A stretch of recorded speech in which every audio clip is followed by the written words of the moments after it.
Muy bien, muy buenos días mis queridos estudiantes. Espero pues que cada uno de ustedes se encuentre bien. Vamos a continuar con el desarrollo de nuestra aula virtual del curso de literatura.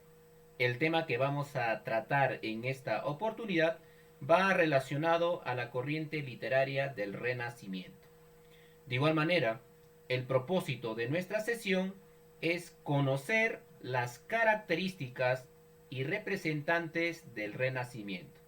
Muy bien, mis queridos estudiantes, antes de pasar a desarrollar el tema de nuestra clase, me gustaría pues que cada uno de ustedes esté enfocado y atento con la explicación, para que de esa manera puedan desarrollar de manera adecuada las prácticas que se les van a presentar en el libro de literatura. Muy bien, mis queridos estudiantes, dando esta pequeña sugerencia a cada uno de ustedes, voy a dar paso a desarrollar nuestro tema de hoy. Entonces, tenemos ahí la corriente literaria del Renacimiento. Antes del Renacimiento hemos estudiado pues la literatura medieval. Recordemos pues que la literatura medieval, una de sus características más importantes era pues que era una literatura teocéntrica. Quiere decir pues que el centro de toda la creación literaria era Dios. En este caso, el renacimiento vendría a ser pues el renacer o volver a nacer de qué? De la literatura clásica. ¿De qué literatura? De la literatura griega y la literatura romana. Quiere decir pues, mis queridos alumnos, que en esta corriente literaria los escritores abordaban, por ejemplo, las obras del poeta griego Homero, como es la Ilíada y la Odisea, y las obras pues del poeta latino Virgilio, que vendría a ser pues la Eneida. Entonces, renace este tipo de literatura, que vendría a ser pues la clásica. Pero antes, mis queridos estudiantes, vamos a observar aquellos autores que sobresalen dentro del Renacimiento en cada uno de los países. Entonces, veremos como primero en España. En España, como uno de los representantes o los representantes del Renacimiento, tenemos a Garcilaso de la Vega. De la misma manera podemos mencionar en este mismo país a Fray Luis de León y al Boscón, ¿verdad? Estos tres vendrían a ser pues los representantes del Renacimiento en España. De la misma forma podemos hablar del Reino Unido. En este país tenemos tres representantes, pero de las cuales uno sobresale más, que vendría a ser pues nuestro buen amigo William Shakespeare Arden, con su obra Romeo y Julieta y Hamlet. Pero también podemos mencionar dentro del mismo país a Spenser y Thomas More. Pero recordemos pues, mis queridos estudiantes, que el que más va a sobresalir por su genialidad en las producciones literarias y en las representaciones teatrales vendría a ser pues William Shakespeare. Si nos dirigimos a los Países Bajos, que vendría a ser pues Holanda, en este país vamos a encontrar a Erasmo de Rotterdam, que vendría a ser parte del Renacimiento en Holanda. En Italia tenemos a Torquato Tasso, tenemos a Ariosto y también a Maquiavelo, que van a formar parte de aquellos autores que están dentro de esta corriente literaria denominada el Renacimiento. Entonces, mis queridos estudiantes, estamos observando pues ahí algunos autores que van a formar parte de esta corriente literaria, ¿verdad? En cada uno de sus países. Muy bien.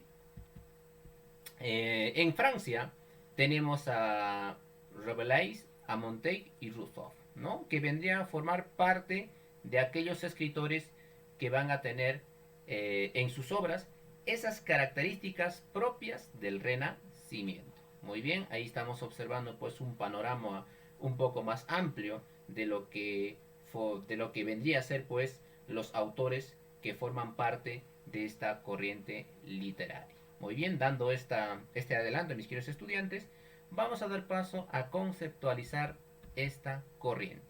Pero antes vamos a estudiar o conocer un poquito más sobre el contexto histórico en el que se ha desarrollado el Renacimiento en el mundo. Primeramente mencionaremos pues que en el año de 1492 se va a desarrollar el descubrimiento de América. ¿Y por quién fue descubierta América? Por Cristóbal Colón. Este hombre, sabemos por historia, mis queridos estudiantes, que fue financiado por los reyes católicos. ¿Qué vendría a ser pues Isabel de Castilla y Fernando de Aragón? Entonces, este hecho de 1492 marca el contexto histórico de lo que llamamos Renacimiento. Pero no es el único, mis queridos estudiantes.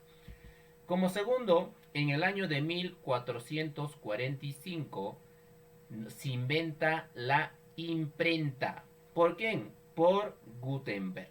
Entonces, la creación de la imprenta, mis queridos estudiantes, de alguna manera pues ayudó a la difusión de los libros y a la difusión de las ideas, ¿verdad? Entonces, esta parte también vendría a ser pues un hecho muy importante dentro del contexto histórico del Renacimiento. De la misma manera, podemos mencionar que en este periodo se desmorona el orden o el sistema feudal, ¿no? Todo ello genera ¿qué? La consolidación de las nuevas naciones. Quiere decir pues que ya esa dicotomía entre el señor feudal y el siervo había desaparecido, ¿no? Y había dado pues origen a la consolidación de las nuevas naciones. Muy bien, ahí tenemos. De la misma manera podemos mencionar pues que en este mismo contexto la burguesía, que vendría a ser pues una nueva clase social dominante que surge después del desmoronamiento del orden feudal, financia a los artistas, ¿no? A los artistas. ¿Para qué va a financiar? Para la difusión de la cultura. Entonces, los escritores, los pintores, los músicos, todos ellos van a recibir el apoyo de la burguesía, ¿no? Para, pues, de alguna manera difundir sus obras de arte. Entonces, mis queridos estudiantes, no olvidemos, ¿no?, que estos vendrían a ser pues los hechos más importantes del Renacimiento, ¿no? ¿En qué contexto histórico va enmarcado esta corriente literaria? En estos hechos importantes. Primeramente, el descubrimiento de América. Segundo, tenemos la invención de la imprenta por Gutenberg. Como tercero, tenemos el desmoronamiento del orden feudal. Y por último, el surgimiento de una nueva clase social que vendría a ser pues la burguesía.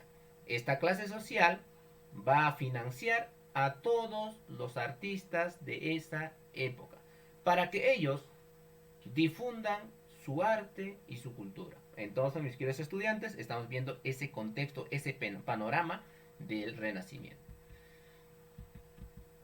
Ahora vamos a conceptualizar de una manera breve en qué consiste el Renacimiento, ¿no? El Renacimiento, mis queridos alumnos, vendría a ser pues el primer movimiento literario de la Edad Moderna. Aparte de ello, pues fue un movimiento humanista que no solo pues se va a desarrollar en el campo de la literatura, sino que va a abarcar todos los campos de las demás artes. Quiere decir pues que no solo se ha dado en la literatura, se ha dado pues en la pintura, se ha dado pues en la música, en la escultura y en todas las artes que se hacían presencia en esta época. De igual manera podemos mencionar pues que el Renacimiento nace en Italia.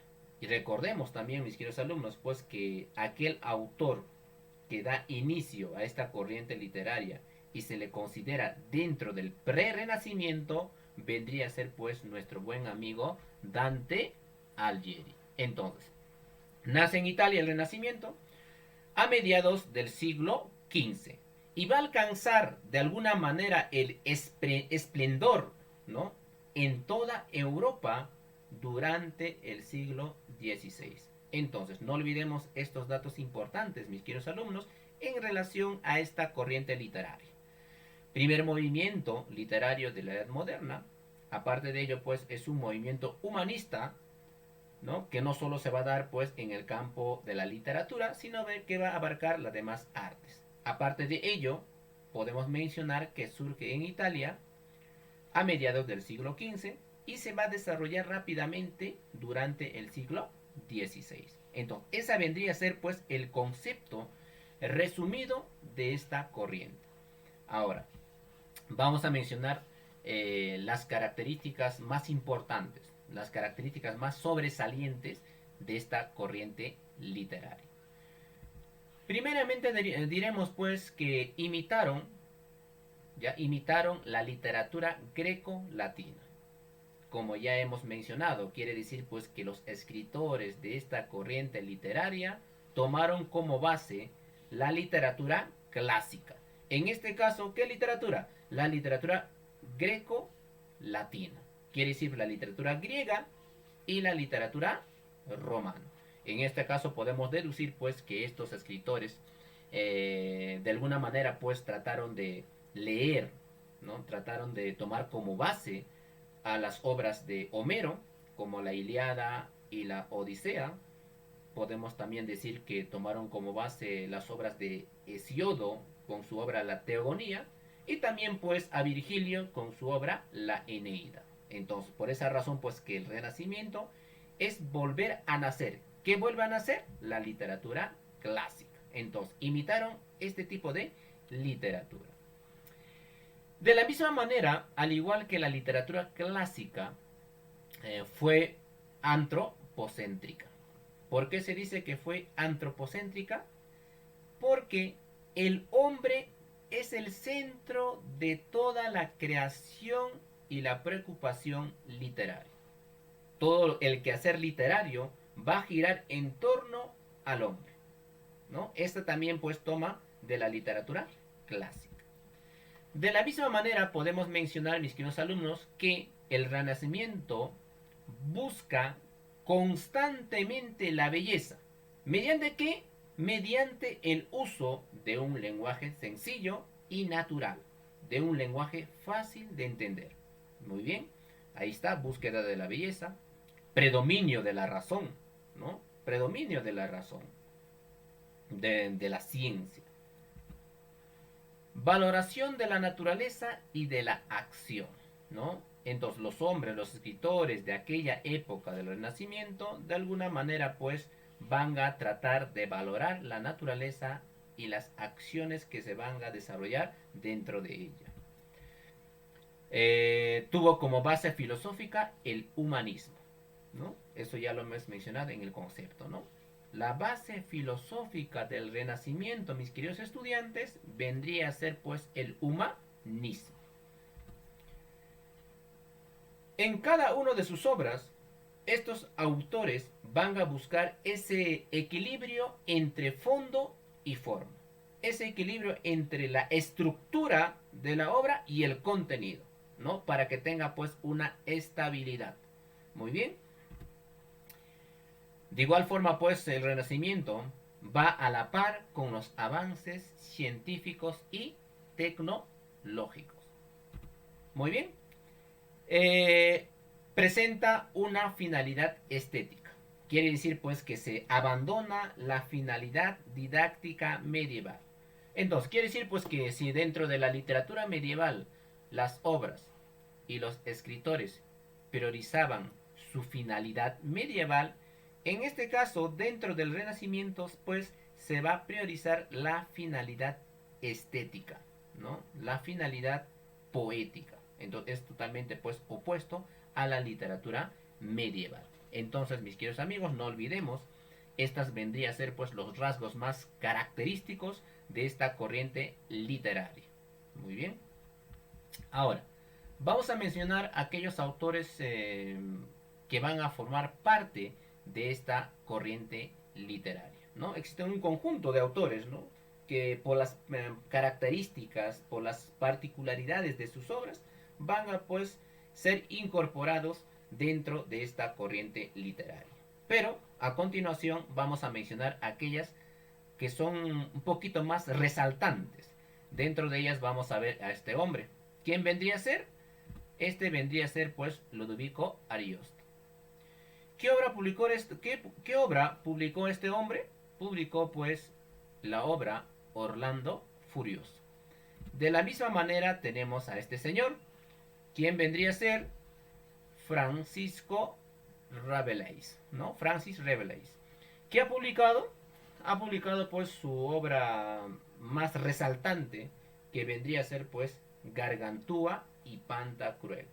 Pero dentro de estos dos, ¿no? Hay uno que va a sobresalir más por su genialidad, por sus obras, por sus características de sus obras.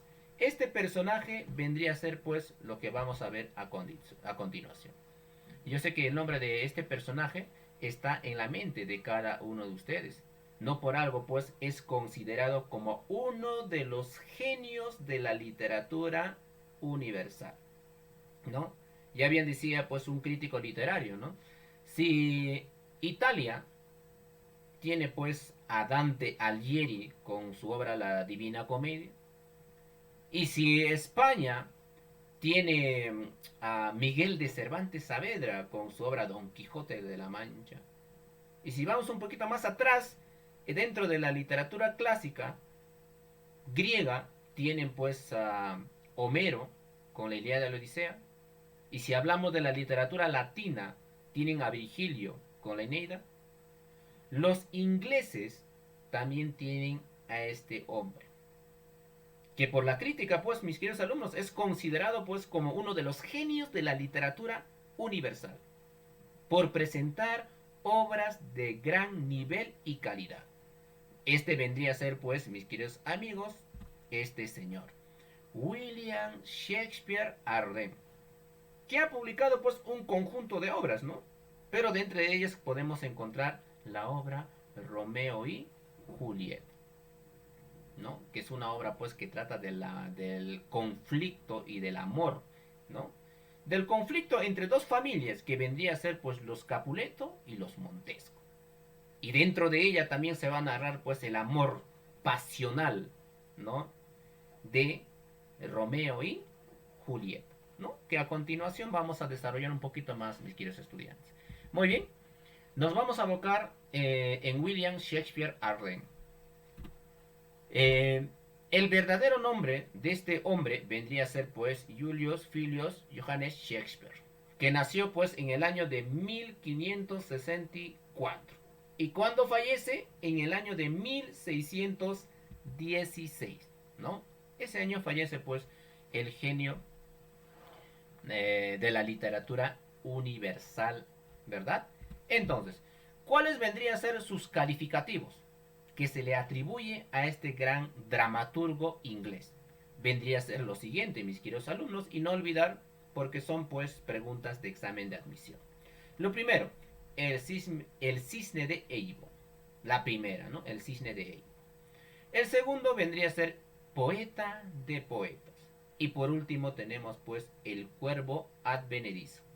Estas tres forman parte del calificativo que se le va a atribuir a este gran autor de la obra Romeo y Julieta. Muy bien, no olvidemos, mis queridos alumnos, este dato que es muy importante y sobresaliente cuando abordamos pues a este dramaturgo inglés.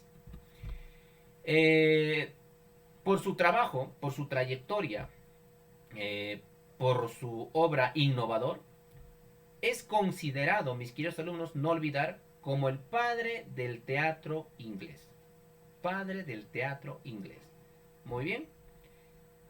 En su quehacer literario, en su trayectoria literaria, compró la compañía de teatro El Globo. En esta compañía, nuestro buen amigo William Shakespeare introdujo numerosas innovaciones dramáticas, ¿no? Innovaciones dramáticas. De la misma manera, podemos mencionar lo siguiente, que es un dato muy importante en relación a este autor. William Shakespeare creó personajes arquetipos en cada una de sus obras. Quiere decir personajes modelos que van a formar parte en su vasta producción literaria. Dentro de ellas podemos mencionar lo siguiente, mis queridos amigos. Si hablamos de la obra Romeo y Julieta, esta obra pues simboliza el amor puro y juvenil, ¿no? Ese amor puro y juvenil está representado por Romeo, que vendría a ser pues un Montesco, y Julieta, que vendría a ser pues un Capuleto. La narración de esta hermosa obra teatral, mis queridos amigos, se va a desarrollar pues en la ciudad de Verona, ¿no? Pero dentro de la narración también pues va a aparecer la ciudad de Mantua. Muy bien, esta vendría a ser. Entonces no olvidemos pues que Romeo y Julieta simboliza el amor puro y juvenil. Si hablamos de la obra Hamlet, esta va a representar la duda. Pero ustedes se preguntarán, pero profesor, ¿por qué simboliza la duda? ¿A qué se debe? Recordemos pues un poquito más sobre el argumento de esta obra. Y diremos pues lo siguiente, ¿no? Cuando el príncipe Hamlet, ¿no? Se encuentra con el espectro de su padre en el castillo de Alcinor, su padre pues le va a decir que él fue asesinado, ¿no? Por su tío Claudio, en complicidad pues con su madre. Entonces cuando el príncipe Hamlet recibe esta trágica noticia, de alguna manera pues va a surgir en su mente esa duda, o creer el mensaje que le había dado el espectro de su padre, o crear también a su madre. Entonces ahí está pues la duda, ¿no? El conflicto. Entonces por esa razón pues la obra Hamlet representa la duda. Pero también podemos mencionar a la obra Otelo, que va a representar los celos, ¿no? Y si hablamos de Macbeth, podemos decir pues que esta hermosa obra va a simbolizar la ambición desmedida. Muy bien, seguimos observando los personajes arquetipos en cada una de las obras. En el Rey Lear, esta obra va a representar la ingratitud filial.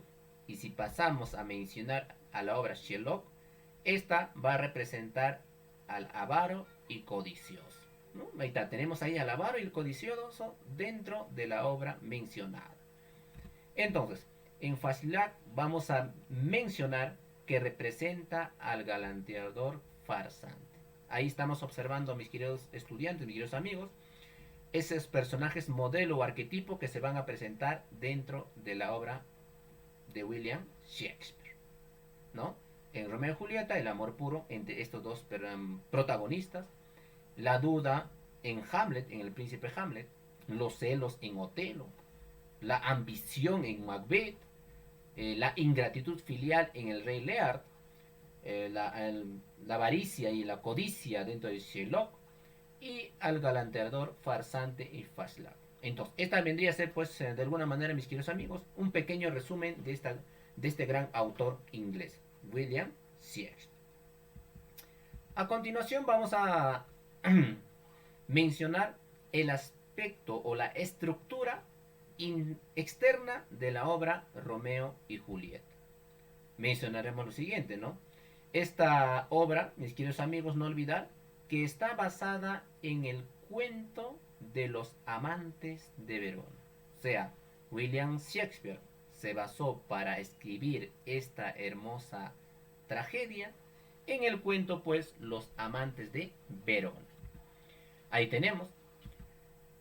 ¿A qué género y especie pertenece esta obra?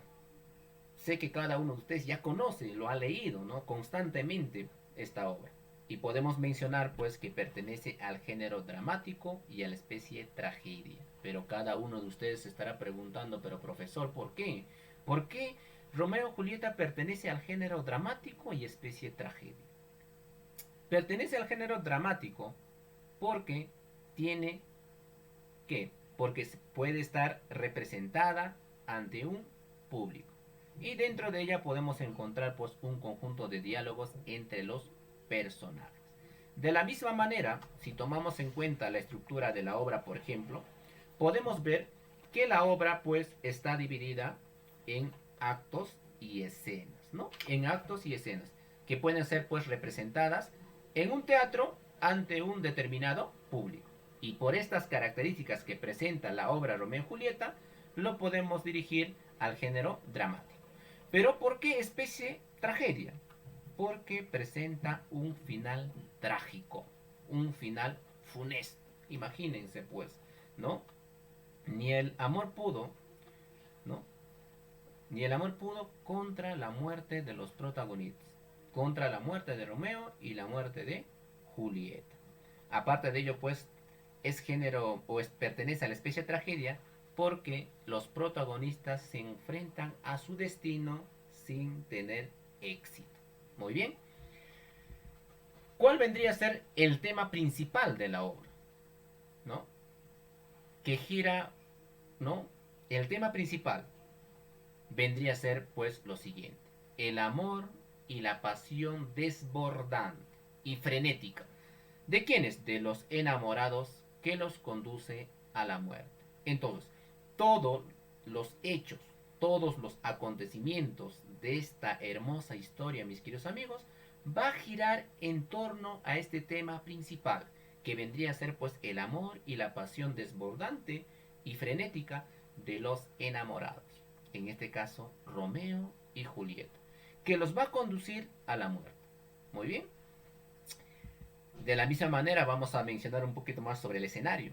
¿En qué espacio, ¿no? ¿En qué espacio se va a desarrollar los acontecimientos de esta hermosa historia? Primeramente tenemos a Verona, lugar donde viven las dos familias que se odian a muerte. Por un lado estaban los Montesco y por otro lado estaban los Capuleto. De la misma manera podemos mencionar a Mantua, ciudad donde fue exiliado Romeo después de haber ¿qué? Después de haber asesinado a Teobaldo, que vendría a ser pues el primo de Julieta. Muy bien. Ahí tenemos, ¿no? Los hechos importantes o personajes importantes dentro de la historia. Primero tenemos a Romeo, que vendría a ser pues el hijo único del señor Montesco, que que se va a enamorar perdidamente de Julieta al asistir a la fiesta de los Capuleto. Tenemos a Julieta, que es la hija del señor Capuleto, que al ver a Julieta, al ver a Romeo, se va pues a enamorar perdidamente de él. Tenemos a Fray Lorenzo, testigo del matrimonio de Romeo y Julieta. Creó el trágico plan de la muerte simulada de Julieta, ¿no? Recordemos pues que el Fray Lorenzo, para juntar a estos dos enamorados, va a entregar pues a Julieta una pócima que le va a dejar inconsciente y dormida, ¿no? Pero lamentablemente pues al final sabemos que todo esto fracasa, ¿no? Y se consuma pues en la muerte de estos dos enamorados. Tenemos a Mercutio, que vendría a ser el amigo de Romeo. Tras su muerte, Romeo lo venga matando a Teobaldo, ¿no? Recordemos pues que Mercutio, tanto Teobaldo, han tenido pues una riña, una pelea en la ciudad de Verona, ¿no? En este altercado pues Teobaldo mata a Mercutio, y todo esto pues es visto por Romeo, que al no soportar pues este trágico hecho, saca su espada y reta pues a Teobaldo, a tal punto pues que le da una estocada que termina pues con la vida de este hombre llamado Teobaldo. Tenemos a Teobaldo, que vendría a ser pues el sobrino de los Capuleto, que muere a manos de Romeo. De la misma manera podemos mencionar al conde Paris, que es pariente del príncipe Escala o príncipe Escalus, que es el pretendiente de Julieta. Muere asesinado por Romeo, ¿no? Sabemos pues que Romeo encuentra a Paris, ¿no? en la tumba de Julieta, ¿no? Y entre ellos pues se da una especie de pelea en la cual pues Romeo mata a Paris. Tenemos a Benvolio, que es el pariente y mejor amigo de Romeo. Tenemos a Scala, príncipe de Verona, quien va a propiciar la reconciliación de las dos familias, ¿no? Al final, que cuando muere Romeo y Julieta, este hombre pues busca esa reconciliación, esa paz entre estas dos familias, ¿no? Y también pues es el personaje que de alguna manera busca constantemente la paz en toda la ciudad de Verona, poniendo un conjunto de condiciones para que esto se dé a estas dos familias. Tenemos a Fray Juan, que es el mensajero que fracasa en la misión de avisar a Romeo sobre el plan, ¿no? Por haber fracasado, ¿qué trae como consecuencia? La muerte de estos dos amantes. Tenemos a Baltasar y Abraham, que son criados de los Montes, ¿no? Y es Baltasar, pues, aquel personaje que, enterado de la muerte de Julieta, va en búsqueda de Romeo y le comunica, pues, de este suceso fatal. De la misma manera podemos mencionar a Sansón y Gregorio, que vendría a ser, pues, los criados de los Capuletos. Entonces, mis queridos alumnos, después de haber mencionado a los personajes principales, a los actores de esta hermosa tragedia, vamos a continuación desarrollar la secuencia narrativa, los hechos más importantes de esta hermosa historia que vendría a ser pues Romeo y Julieta. La obra Romeo y Julieta, mis queridos amigos, se puede reducir en 4 hechos o hitos importantes. La primera pues es la siguiente. Romeo y Julieta primeramente se conocen en la fiesta de los Capuletos. En este escenario se enamoran perdidamente. Luego se separan y por último llega la muerte de estos dos amantes. Entonces tenemos ahí a Romeo y a Julieta. Todo el acontecimiento, todos los hechos de esta hermosa historia, mis queridos amigos, se va a desarrollar en la ciudad de Verona. ¿Qué es lo que pasaba en esta ciudad? Existían dos familias que pertenecían pues a la clase alta, a la clase adinerada. Por un lado estaban pues los Capuleto y por otro lado estaban los Montesco. Los Capuleto tenía una hermosa hija llamada Julieta y por parte de los Montescos estaba pues el apuesto Romeo. Estos dos personajes se van a enamorar perdidamente, a tal punto pues de que ambos pierden la vida. En una de las calles de la ciudad de Verona se encontraba pues caminando los criados Gregorio y Sansón, que vendría a ser pues los criados de los Capuletos. Estos iban pues contentos, iban pues alegres por todas las calles de la ciudad de Verona. Entonces, en ese momento, pues a Gregorio se le ocurre mencionar lo siguiente, dice, ¿no? Y dice, pues si yo tuviera algún altercado con cualquier personaje de los Montesco, no tardaría ni un segundo en sacar mi espada. Todo esto pues era escuchado por Sansón, que le dice, pues cómo es posible que tú pienses de esta manera, ¿no? Si nadie te ofende, nadie te hace daño, no es necesario que tú actúes de esa forma. Cuando estaban en esta conversación estos dos empleados, por una cuadra de la ciudad de Verona, aparece pues Abraham y Baltasar, que vendría a ser pues los empleados de los Montes.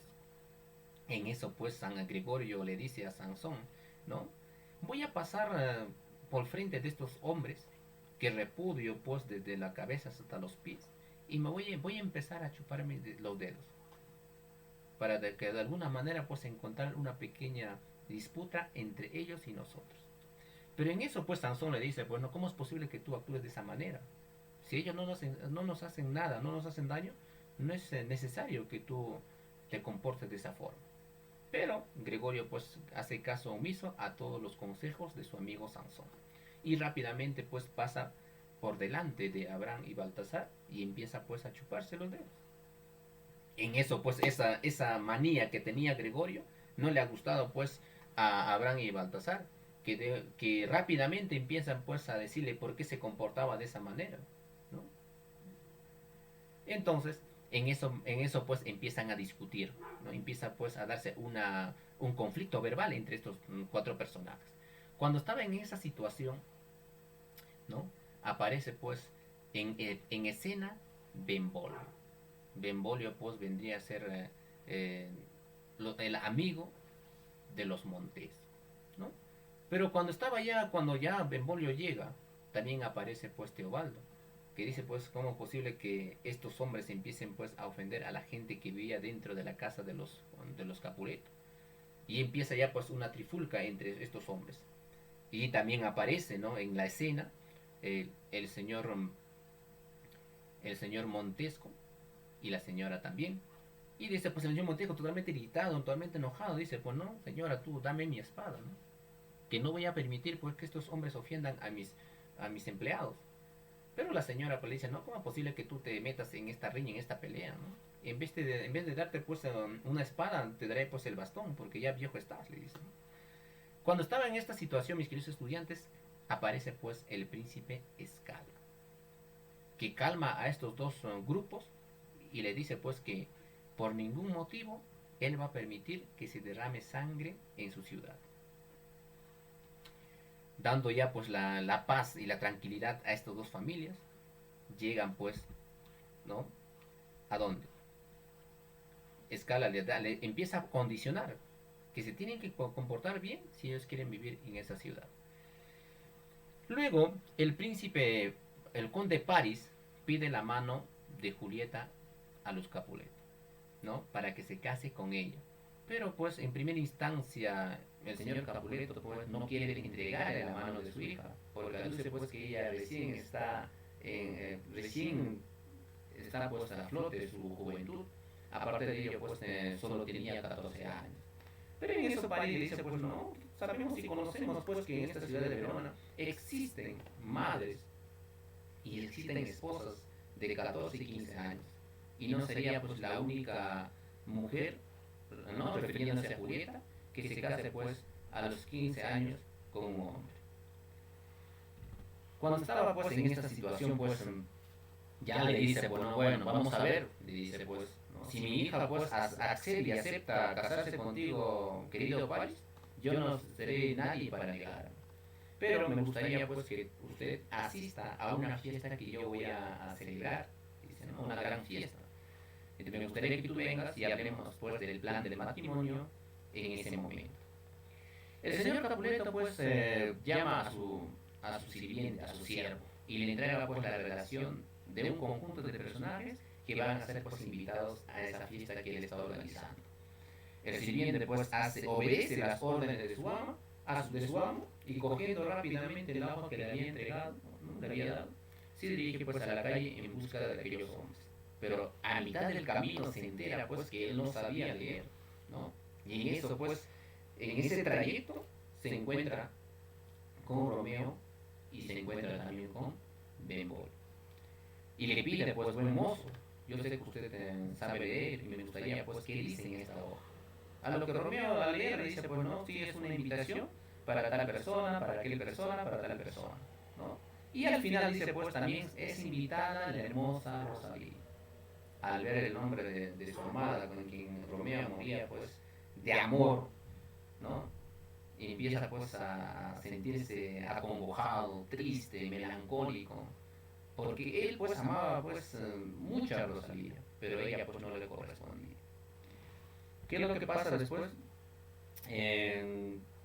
Tanto Romeo como Benvolio llegan pues a la fiesta, ¿no? ¿Cómo van a llegar a la fiesta? Van a llegar a la fiesta disfrazados, utilizando unas máscaras.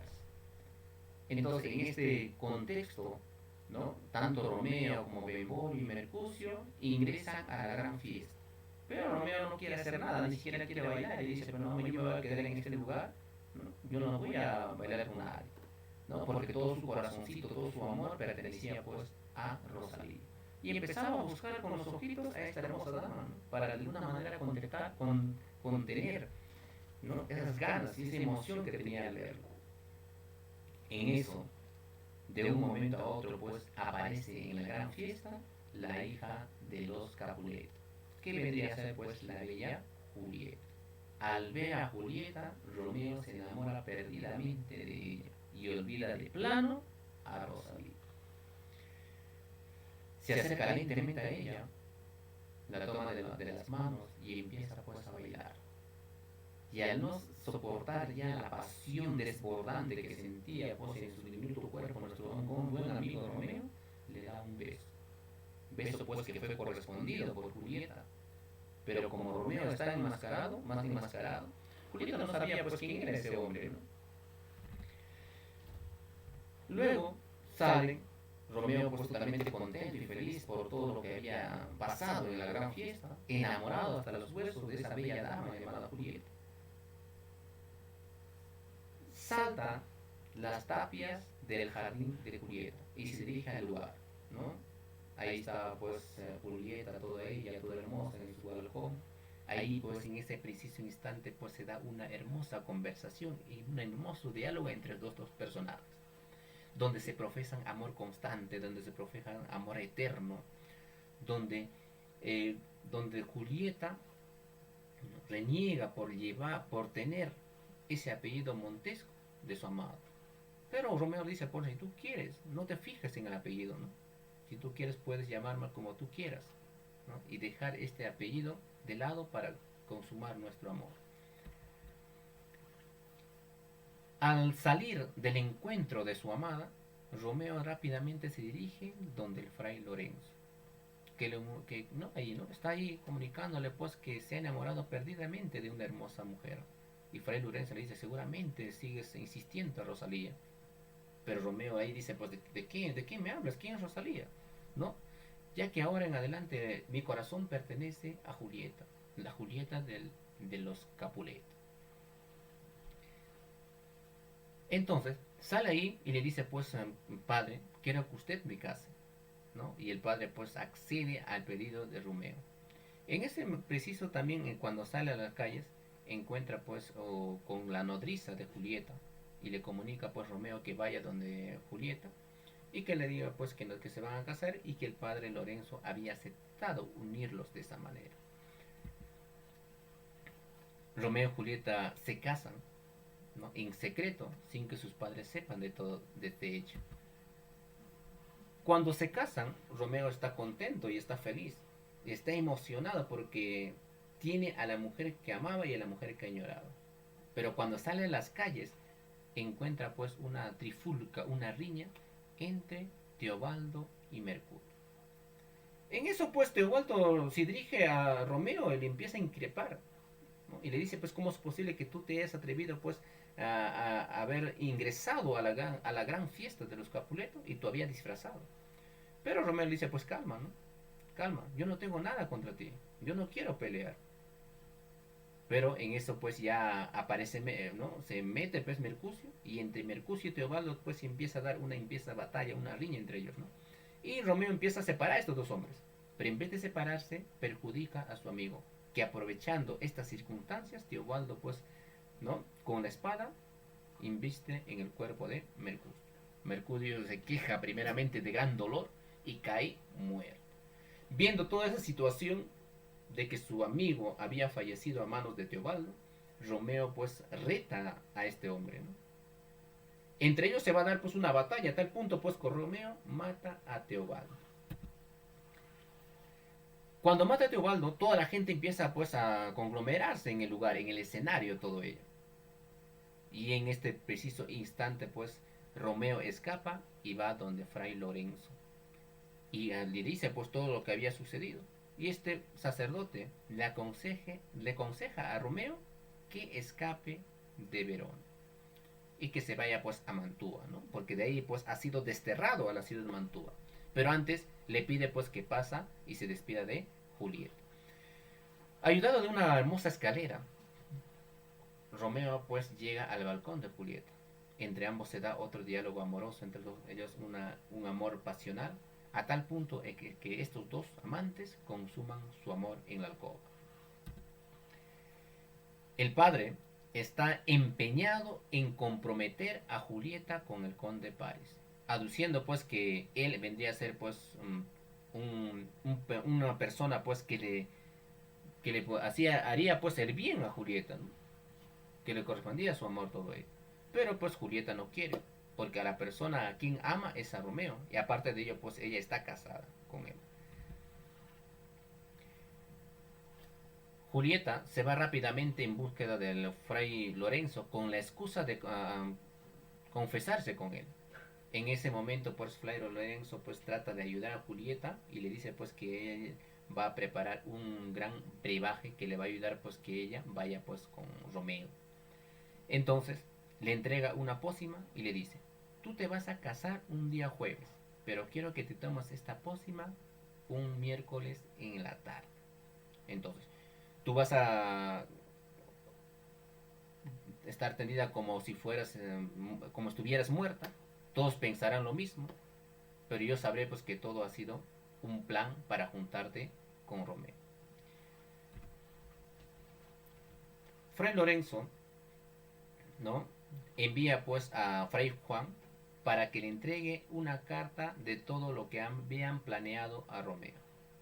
Entonces, Julieta, el miércoles en la tarde, se toma la pócima y cae totalmente tendida. En la primera planta de la casa pues estaba celebrando pues el compromiso, una gran fiesta, ¿no?, que se iba a dar pues entre Julieta y el conde Paris.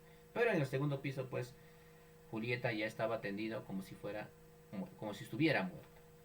Todo ello pues es enterado por la ama de Julieta y también por los padres, que empiezan a gritar pues de dolor, ¿no?, de tristeza, de lamento, de queja por la pérdida de su hija. El Fray Lorenzo sabía todo lo que estaba pasando, pero le sigue la corriente a los padres de Julieta, ¿no? Y en ese momento dice pues hay que llevarlo a Julieta a su tumba. Pero imagínense que en este circunstancia, mis queridos amigos, que la carta que había enviado Fray Lorenzo con Fray Juan no llega a su destino.